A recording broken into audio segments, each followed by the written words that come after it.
And tonight, the town of Franklin is urging its residents to voluntarily restrict and reduce their water use, as Macon County is one of several western North Carolina counties already in an extreme drought. And while the town may be one of the first in our area to implement restrictions on water use, it may not be the last, especially if this drought continues. So we wanted to know how close we are to seeing other parts of the mountains asking residents to conserve as well.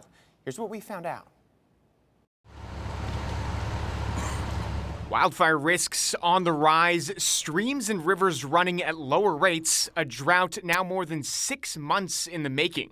For now, residents aren't facing any mandatory restrictions, but just how soon could that change? Yeah, if I'm talking to you on like July 4th or so, and we really haven't gotten any appreciable rain between now and then, conservation measures probably are on the table at that point. Clay Chandler with Asheville's Water Resources Department says right now the North Fork Reservoir system's sitting at 8 feet below full, but anything below about 22.5 feet. That's when mandatory restrictions come into play.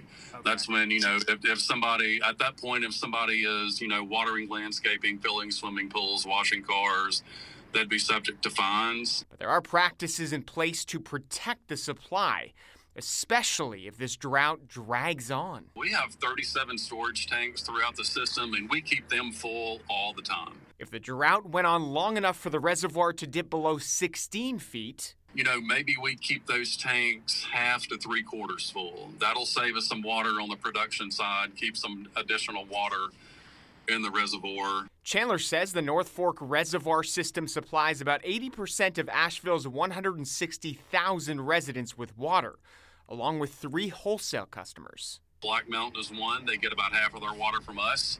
That's why Black Mountain's keeping a close eye on the North Fork, too.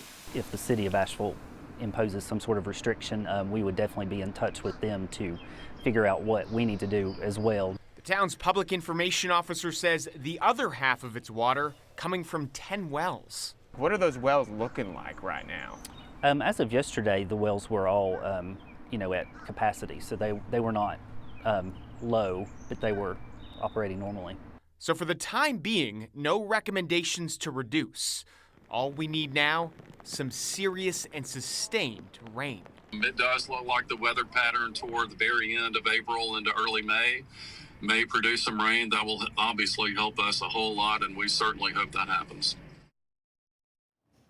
As for that North Fork system, Chandler tells me it also supplies Biltmore Forest and Woodfin with some of its water, too. All in all, it totals an average between 25 and 28 million gallons a day.